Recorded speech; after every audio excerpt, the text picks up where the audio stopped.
Bonjour, je t'invite à découvrir une autre règle avec moi. Tu as deviné que le mot vedette de cette règle est confiture. La règle qu'on va découvrir ensemble va te permettre d'apprendre près de 540 mots. Mais avant, on va s'amuser un peu. Replace les lettres en ordre pour deviner le mot que j'ai écrit au tableau et au son de la cloche, tu arrêteras sur l'image pour trouver le mot. Quand tu l'auras trouvé, lève la main pour dire le mot à ton enseignant. Tu as trouvé le mot pelure? Maintenant, voici un mot un peu plus difficile. Au son de la cloche, tu arrêteras sur l'image pour trouver le mot. Tu as trouvé le mot garniture? On continue notre jeu pour encore 2 mots. Essaie de deviner le mot et arrête sur l'image. Tu as trouvé le mot voiture? Voici le dernier mot et arrête à nouveau sur l'image. Tu as trouvé le mot confiture? Maintenant, observe bien les mots écrits au tableau. J'ajoute un indice pour t'aider à découvrir une partie de cette règle. Arrête sur l'image pour dire à ton enseignant ce que tu as observé. Tu as probablement dit à ton enseignant que tous ces mots ont un déterminant féminin et que tous ces mots sont donc des noms féminins. Et oui, c'était facile. Tu as découvert la règle de cette semaine. Maintenant, je vais te l'expliquer dans mes mots. On emploie la graphie U-R-E dans la majorité des mots qui se terminent par le son UR. Mais j'ai un petit ajout. Tu sais que ces mots sont des noms féminins. Mais il y a aussi quelques adjectifs qui, lorsqu'ils sont au masculin, se terminent avec la graphie UR et lorsqu'ils sont au féminin, se terminent avec la graphie URE. Par exemple, si tu écris un fruit mûr, l'adjectif est receveur. Le nom fruit donne le genre masculin à l'adjectif mûr et au déterminant un. Et si tu écris une pomme mûre, l'adjectif est receveur.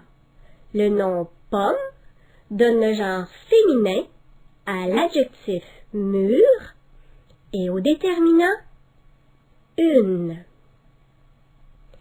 Maintenant, si tu écris une mûre, le mot mûr change de classe de mots.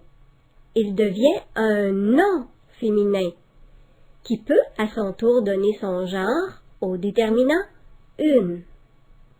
Et le nom mûr a un sens différent et désigne un petit fruit délicieux. Comme tu vois, dans cet exemple, les mots peuvent changer de classe de mots et de sens. Tu as découvert avec moi la règle des mots qui se terminent par le son UR. Cette semaine, chaque fois que, comme un détective, tu détecteras des mots qui se terminent par le son UR, tu pourras les ajouter dans ton cahier à la page 70.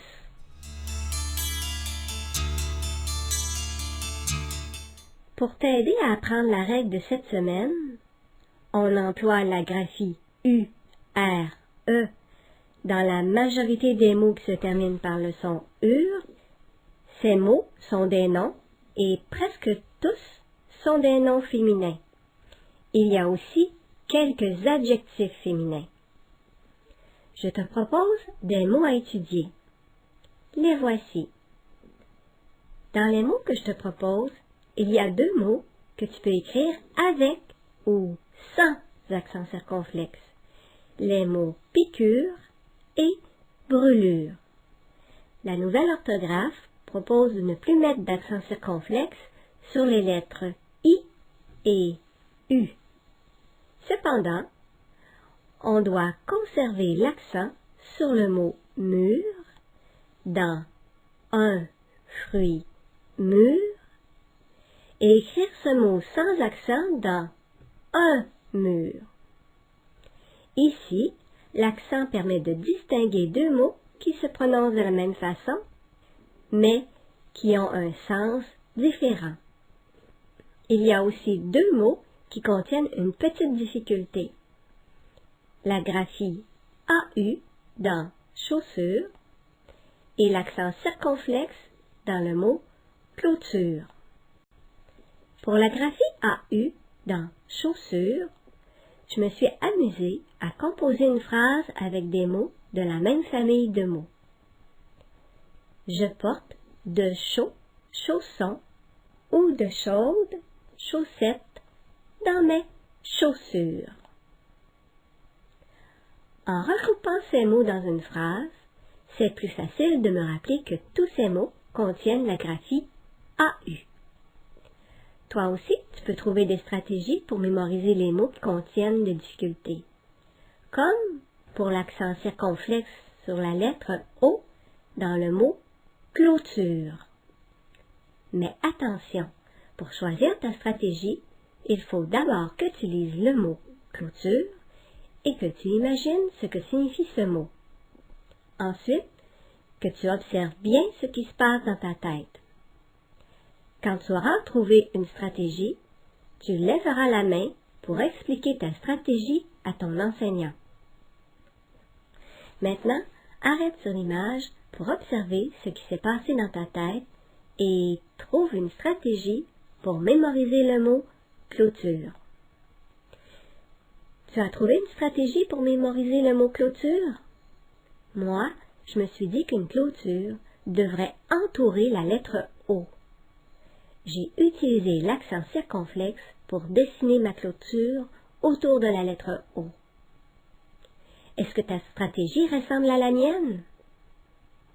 Tu peux choisir les stratégies que tu préfères pour mémoriser les mots qui contiennent de petites difficultés. Et tu peux écrire ou dessiner tes stratégies à la page 71 de ton cahier. Dans les mots que je te propose, il y a plusieurs règles que tu connais. Observe bien ces mots. Maintenant, arrête sur l'image pour lire les mots et expliquer les règles à ton enseignant. Les petits dessins que tu imagines et les règles que tu connais vont revenir dans ta tête quand tu écriras un texte et que tu chercheras comment s'écrit ces mots. Étudie bien ces mots toute la semaine et tu pourras écrire avec plus de facilité les mots de cette règle.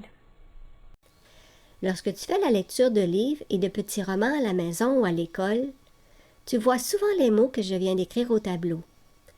Regarde bien ces mots pour que ce soit plus facile pour toi de les lire et de les écrire.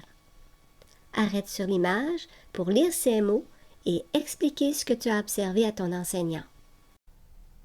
À bientôt!